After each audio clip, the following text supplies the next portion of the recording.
Yeah. So about the tax deficit, our budget deficits of that 4.4 $2.5 trillion.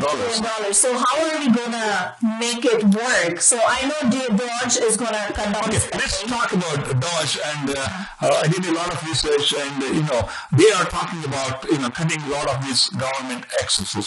So number one, 98% of the government employees are not showing up for work. So there are huge buildings in Washington which are literally empty. Yeah. Most people say they are working from home, God only knows what they are doing. And actually, they also posted videos about the men being in their bathtubs. And that was also very funny. This is totally ridiculous. I mean, we should, within the laws that have already been established, we should expect them to follow the law. If you are an employee, you need to come. But I don't know, some idiots have negotiated up to 2029, they can work from home. I said all of this need to be repealed. So is it 2029? Yes. Wow. All of this need to be repealed and say, if you are a federal employee, like I work for the VA hospital, if I don't show up at 8 o'clock, I'm going to get a call from my chief. Say, where are you? Yeah. Why haven't you showed up? Why haven't you called in sick if you're not feeling good?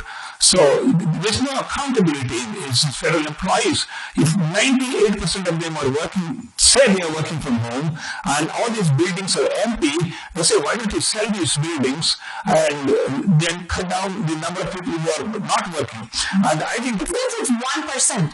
1% have showed up to work since COVID, as in a constant basis, and the rest 99% they're not shown up. And this is insane. You can never have this in the private sector. Even all these high-tech companies, they say, you can work from home, but the culture has to be, eliminated, because it is not good for the company, because you go to the school or you go to the workplace, not just for working, your social interaction and your communication with other people.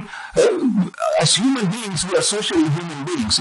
We're not used to sitting in our study room 8-12 hours a day, staring at the monitor without personal interaction with other human beings.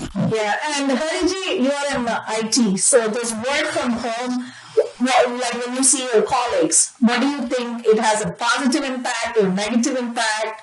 What do you think Trump is going to do about it? Do you think Trump's going to make a change while he's moving the federal employees back to the work? Do you think he's going to have some impact with IT along with the influence of Elon Musk?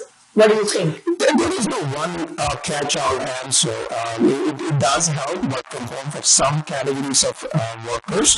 If you're a database administrator, things like that. But if your job depends on interaction, there is no work from home. If you're a doctor, how can you work from home? Like if you're a secretary sitting there and answering phone calls and talking to people, we can do it from home. Yeah, even IT, there are solo workers who just sit there and then do administration work. From them it will work. But even in IT, you got to go to meetings, you got to go to workshops, you got to face the client. You need to have interaction. Then you got to have interaction factor.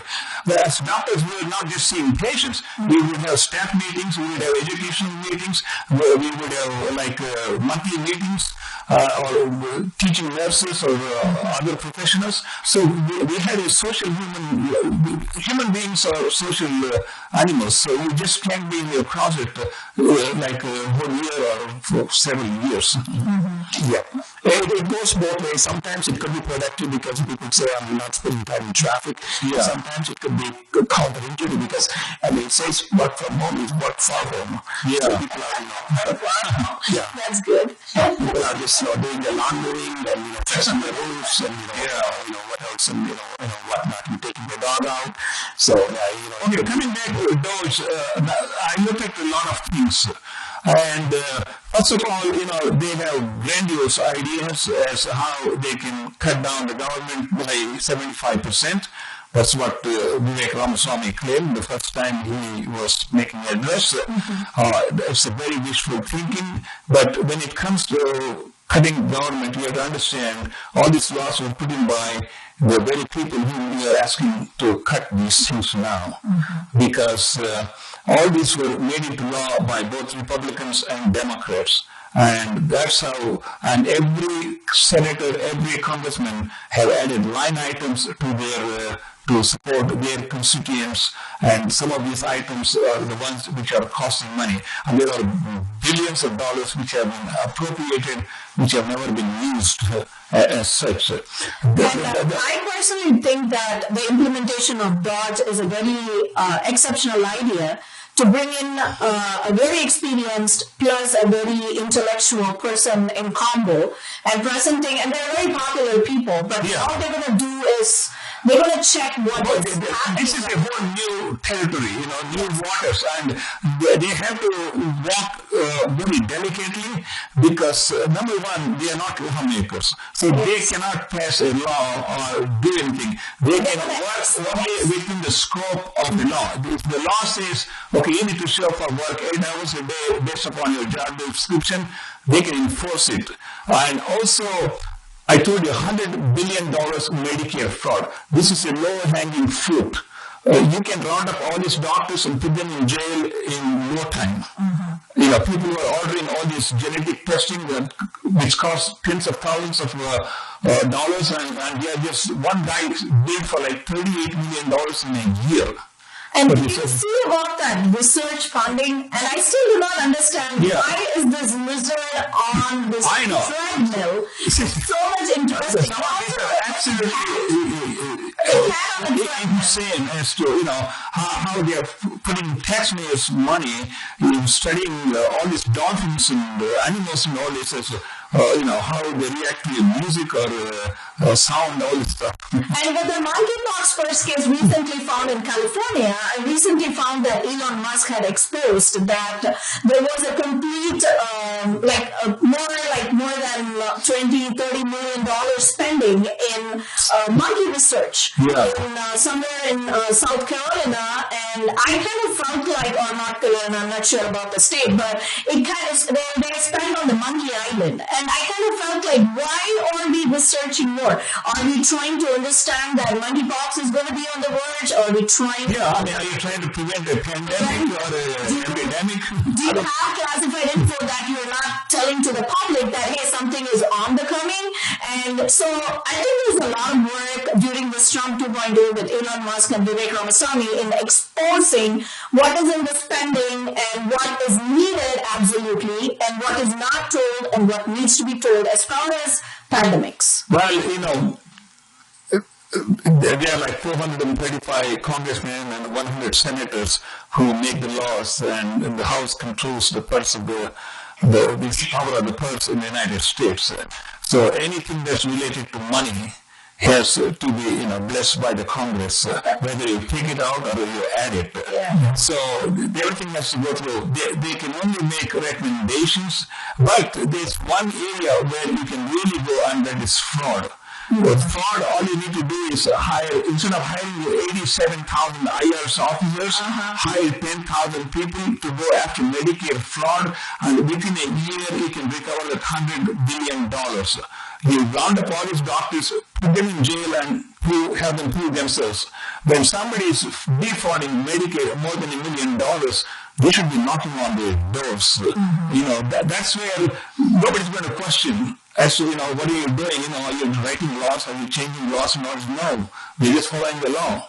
Yep. And a lot of things can be done from in and around this huge transgender neurotherapy. Yes. So you can actually, and I actually found out that a lot of this Medicaid money has been used for the stopping the prepubertal blockers. Yeah, well, it's gone too far. It's gone wide with this work transformation. Coming back to the Medicare, can slip my mind. Anyway, coming back to the DOGE, Vivek Ramaswamy and Musk, they will look at the root cause analysis of these federal government agencies. Of course, we need people to enforce legislation. If there is no legislation, we don't need people. We know that the federal ministry is like billions and billions of pages. So we have to reduce the legislation, and that's what Trump and these guys can do it like in no time.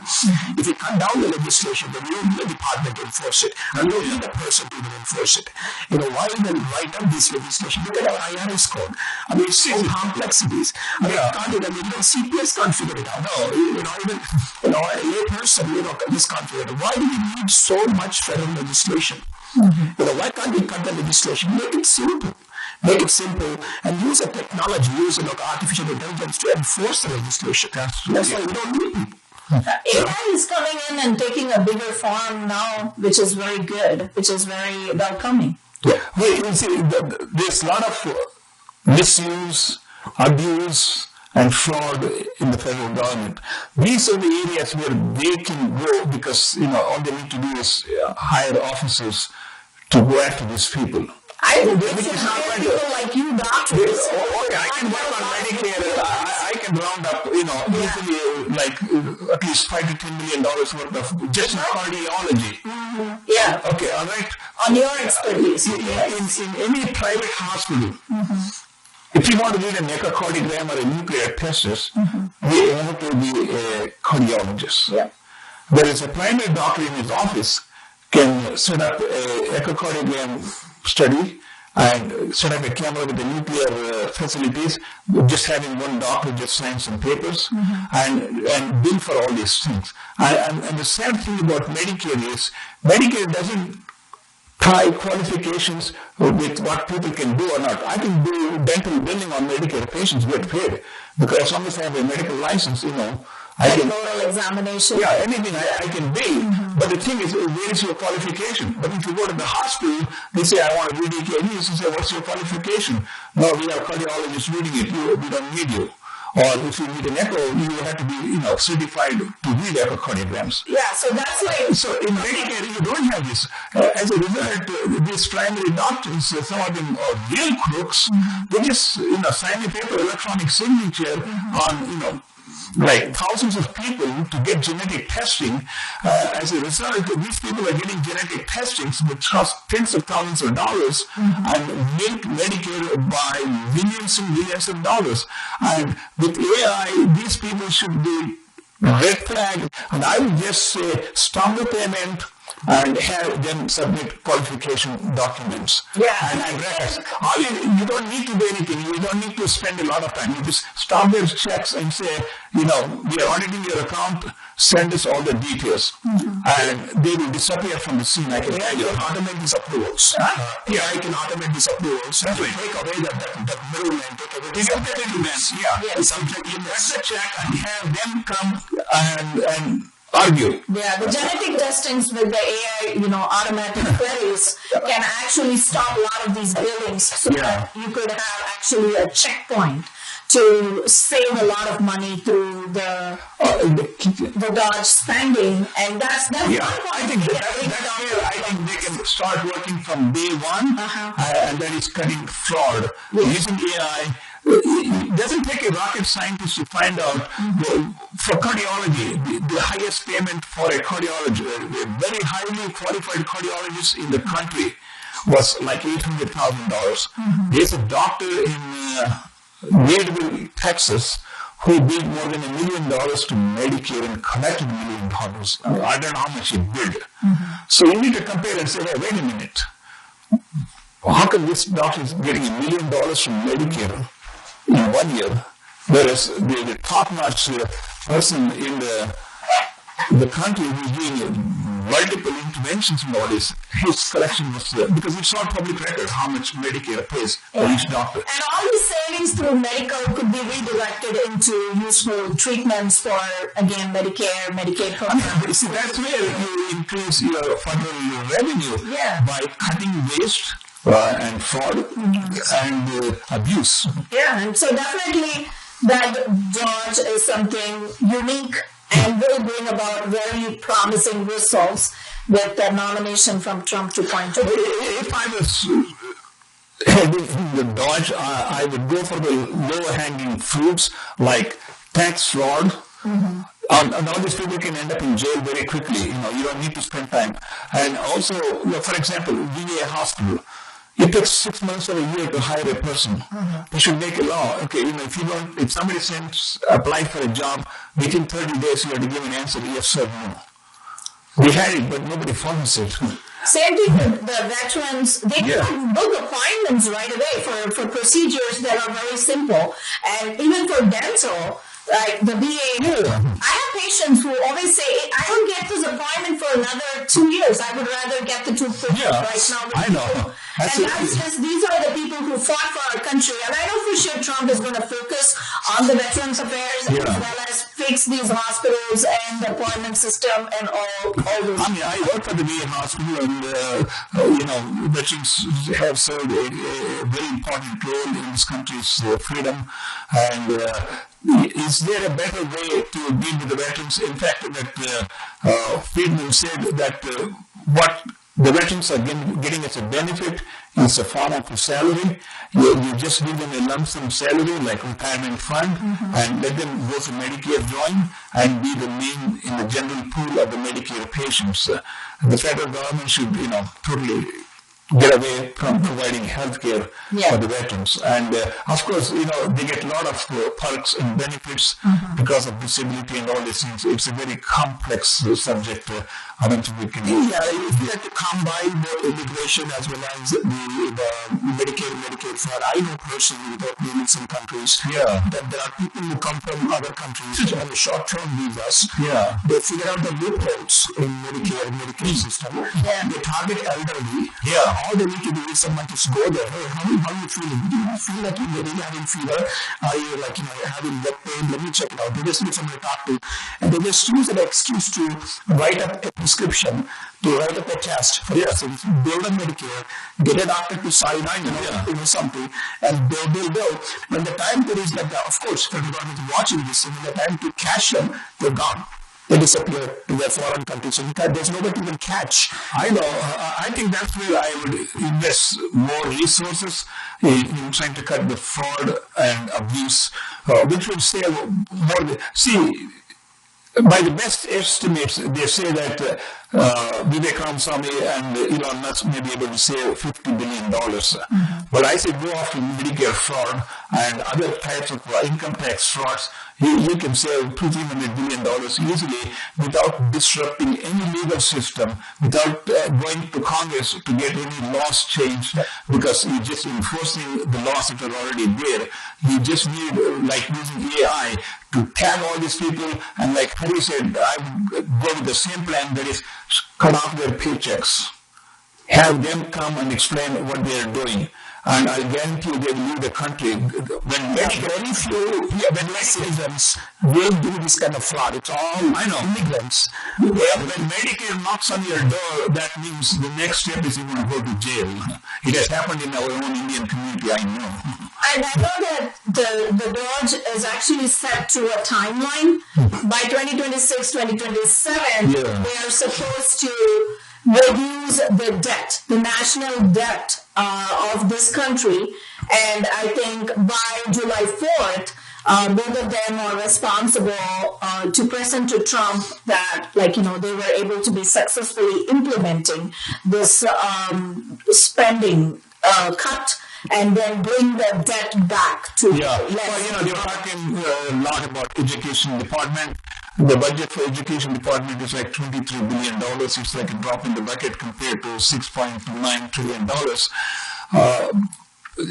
I think this is a very good first step in the right direction, and it takes a lot of effort.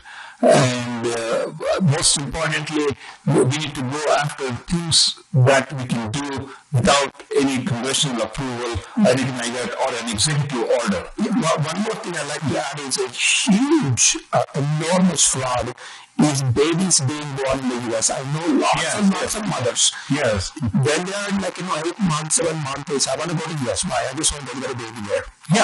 They just come, deliver a baby, and it's free. You don't have to pay. Get their birth certificate, and you just go down south. So I just want to deliver my baby in the U.S. It automatically, it's a burden to the society because it is... They're getting child support, too many births, and then you got to automatically... That's why Trump is coming up with the executive order. I don't know if he can accomplish that. That is, people who are not born to the American citizens in the United States will no longer automatically get the citizenship. I personally think that's a good one because I recently watched TV and an international star, movie star, the mom and dad were from another country, and the son, I didn't know that youngster is an American citizen. And I was like, wow, so they planned their travel, very smart, to come here, get the child, and then take him back. And he's also a movie star in another country. So I'm like, this is taking our benefits. See, everybody is exploiting the American generosity. And being, like, you're trying to be nice and you're paying a significant price. Let's take a minute break and we'll come back and we will look at another topic.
Hello, ladies and gentlemen. We are back. I am Dr. NIK NIKAM sitting in for Bangawa Reddy. You are listening to the Citizen's Voice. The number to call here is 281-277-6874. My special guests are Dr. Nisha Sundar Gopal, I'm going to say the full name, and Hari Rao, who is a tech expert and also has good experience in real estate, and he is a regular contributor to the Citizen's Voice. We have been talking about the Trump 2.0. What are the things on his wish list?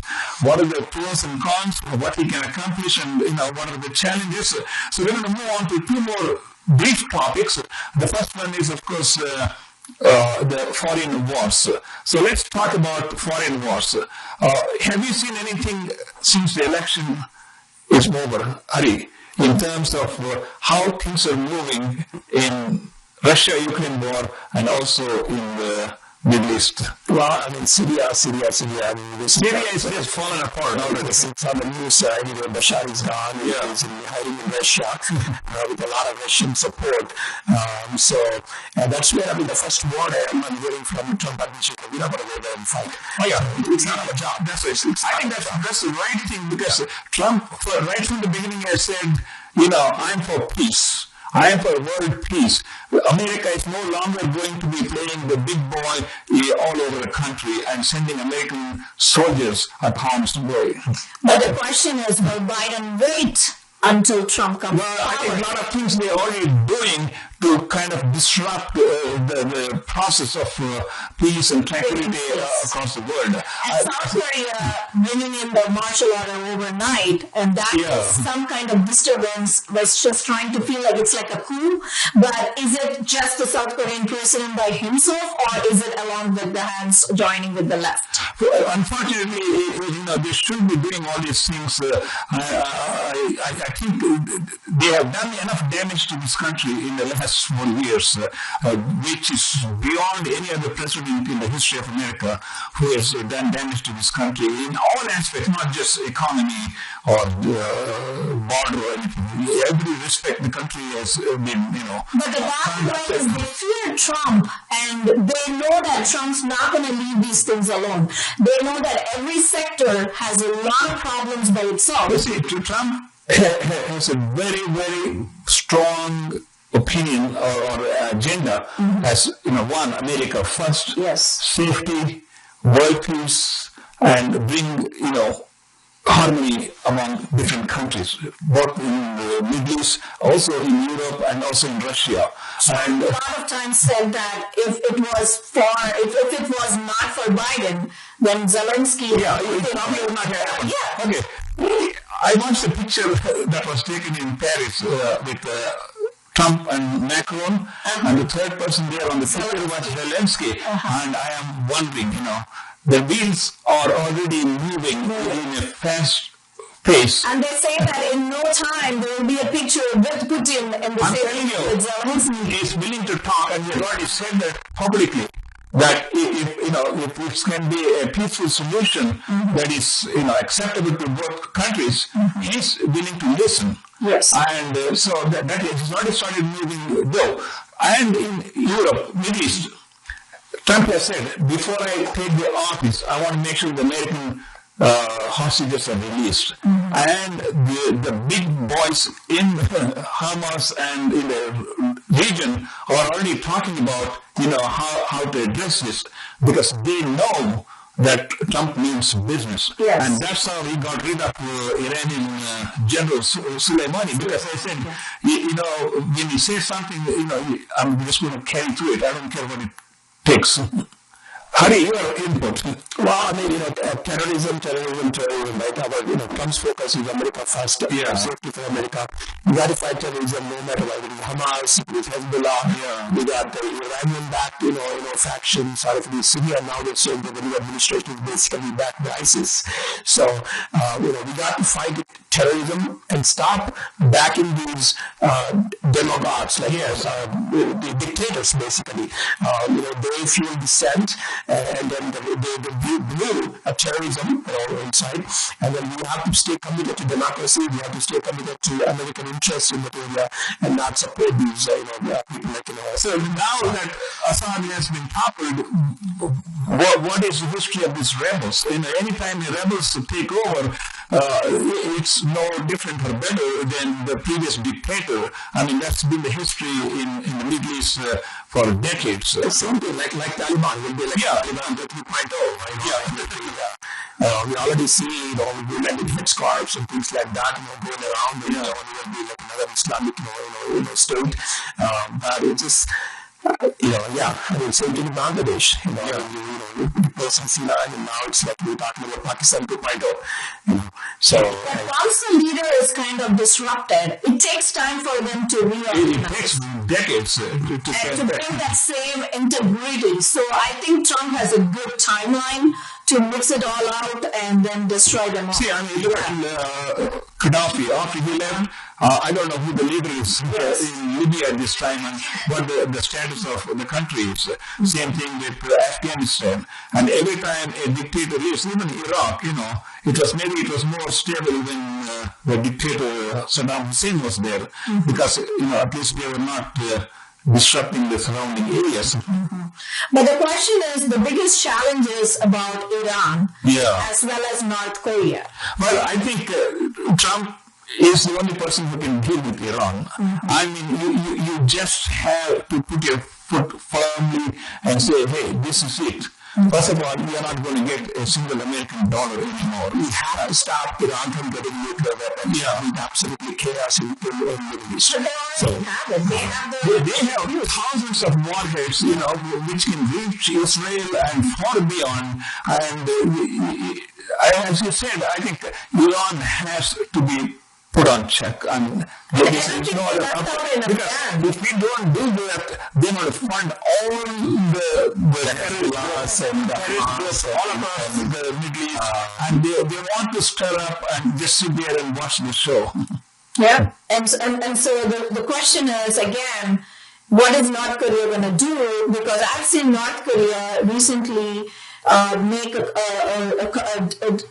contract with sign a treaty with Putin, and I've heard that the North Korean soldiers are already fighting with Putin in Ukraine. So, I mean, are we already in a war? And what is going to happen? Korean soldiers were already there. They were massacred, and I mean, they were really beaten up, and some of them actually were in horrible shape. The North Koreans, and that's just showing that. They want to provocate because they're just not satisfied with what's going on. And obviously, they are testing waters. And so we have to wait until Trump gets into the office as far as that. But Trump is already talking in terms of, bringing these people to the negotiating table. All wars are started with weapons. They all end with a pen stroke in the middle of the desk. A lot of questions to be answered still. But that's why, you see, you need somebody who is willing to take the stance and say, okay, let's stop the killings. He's killed hundreds of thousands of people. He's not helping anybody. He destroyed half of the country. And what are you accomplishing? So let us sit down and talk. And I think somebody with the power can influence these people to come to terms. And I tell you, if Trump were to resolve this Ukraine and Russia war and also bring some sort of a stability to the Middle East, I would definitely recommend him for the Nobel Prize for Peace because he deserves that more than any other past president. In 2024, young girl who just wants to show her breasts was beaten up, tortured, is unaccepted just because she wants to show her braids. An 18-year-old girl, beaten up, put it in jail. I mean, we have to stand by. America has to stand by, the absolute freedoms of women. Iran or, in Afghanistan, they don't want, even, 8-year-old girls to go to school, right? We can't just be sitting silent. We have to support the wants and needs and wishes of the people to, do their, day-to-day jobs and then have a nice life. Okay, let's talk about one more topic that's of interest to our IT professionals and people who are here from India on a sort of a work visa and the H-1B visa. Maybe, Hari, let's discuss this, and should Trump stop this H-1 visa candidates? Should he deport people who have already overstayed their visa time? And I did some research on this topic. There are like 500,000 IT jobs that are available in this country. Should the priority go to the American graduates first? Your children, my children, Nisha's children who are graduating, who need a job, IT. So how do you look at it, both of you? Your kids will be, looking for an IT job. It is. The whole intent of it is we go to the labor department and then say, there is a need here. There is no American worker that's certified. And then that company can hire. But that is an abuse process. Okay, coming back to the companies hiring like Infosys or Wipro and all this, that should be abolished. See, in medicine, if you want to come, you have to pass a national exam. We're Hispanic right now. No, I've been in this country 50 years, so I can tell you from experience. As a doctor, I passed ECFMA, Foreign Medical Graduates Exam, and you have to meet certain standards. There is no standard for an IT guy. I mean, you can create a fake resume. They don't have a license process. No, every engineer should be licensed. And that's the only way we can track and penalize those people who are crooks. Because every doctor is licensed, otherwise you can't practice medicine. In that way, first of all, you have to pass the exam. Number two, you have to have a license. I think these are areas where I can tell Trump and those people, I said, every profession, there's got to be a license. You do a life insurance exam, you have to have a license.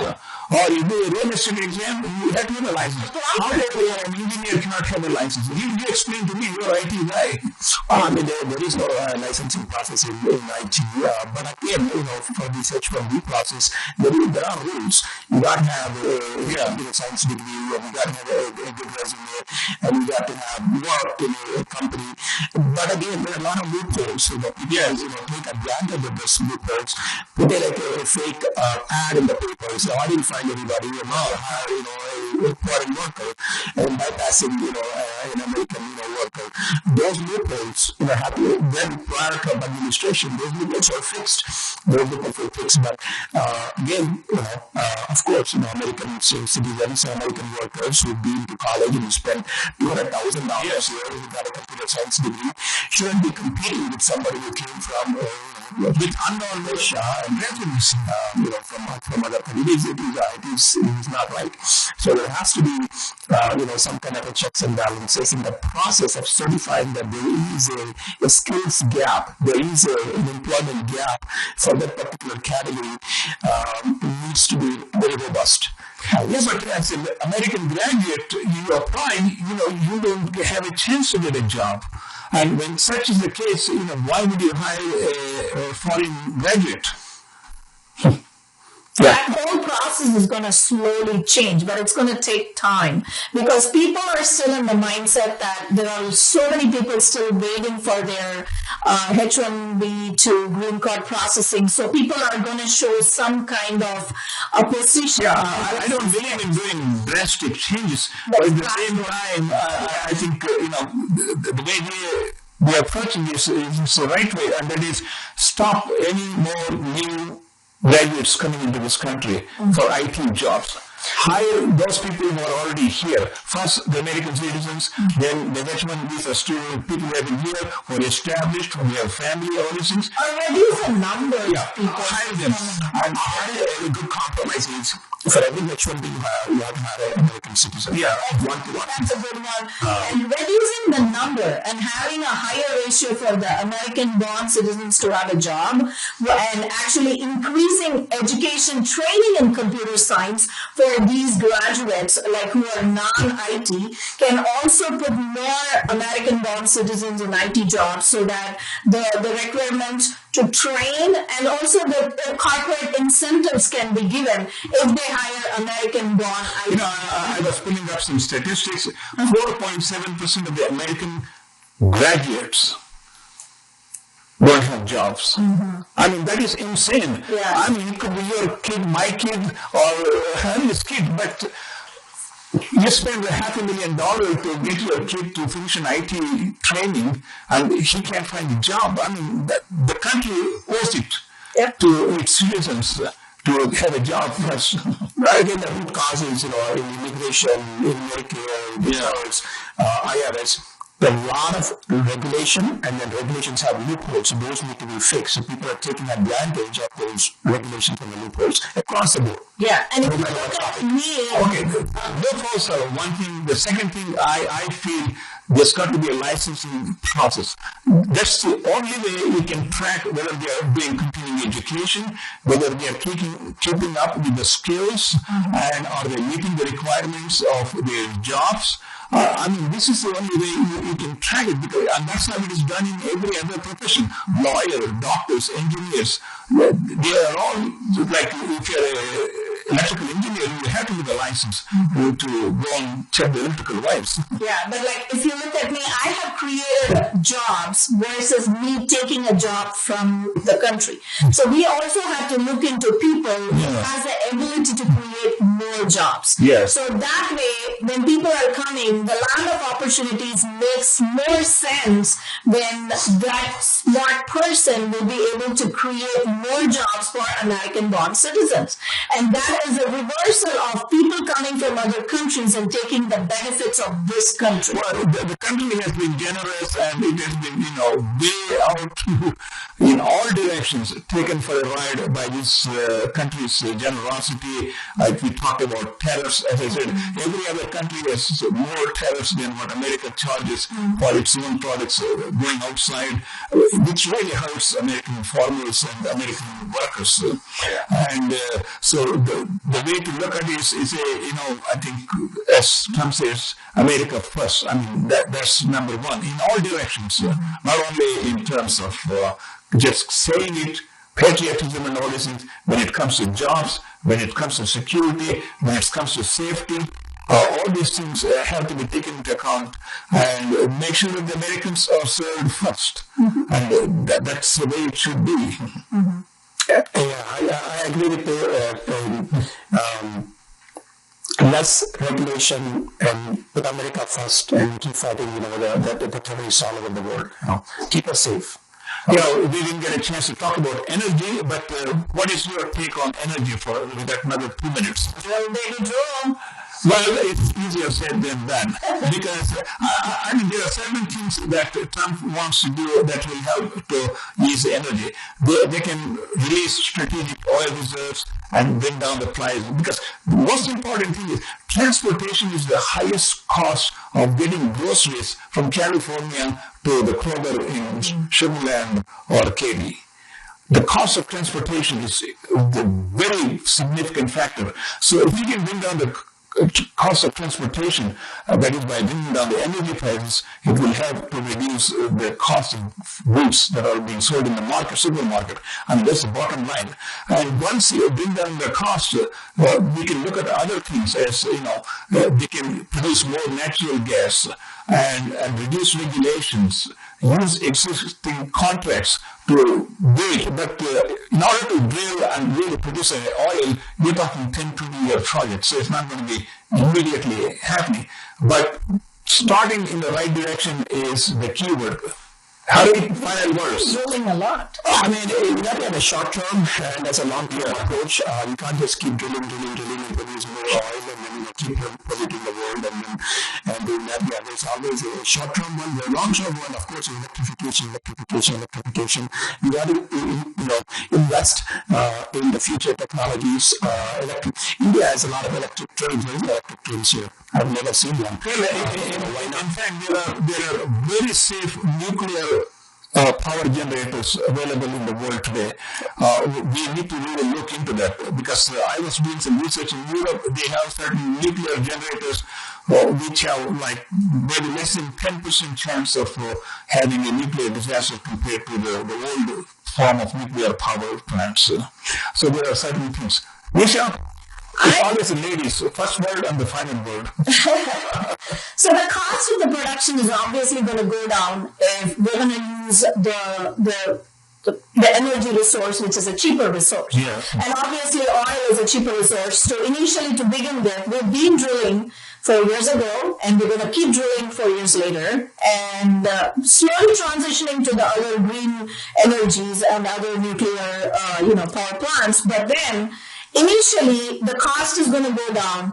People are going to move back into the American market. And I actually heard Trump saying that he challenged Honda as well as Toyota companies in those Asian countries to put American cars in their market. Yes. And we have agreed to put those cars. Yeah, it's got to be reciprocation. You just can't have you can't say, okay, we're going to bring all these cars from Taiwan and Korea and all these things, but they don't allow American automobiles to compete there. But this is a one-way traffic. We should have our Ford there, we should have our Lincoln, and we should have all cars in other countries, and it should be market should be developed, and we should be the American citizens speaking about this. And I think it's America first. America first. With that, ladies and gentlemen, we're going to conclude. Anisha, thank you very much for being on the program, for this non-stop 2-hour dialogue on Trump 2.0, what he wishes to do, what on his wish list, pros and cons and challenges. Hi, Ram, also thank you so much for being on Citizen's Voice. Ladies and gentlemen, you have been watching listening to Citizen's Voice. Hopefully, we have done a video recording and we'll try to put it on the social media if it has turned out to be okay. And thank you so much for listening, and we will see you next week. Banga Radio will be back, and we will have an exciting program for you. Bye. Thank you, Banga Radio. Thank you.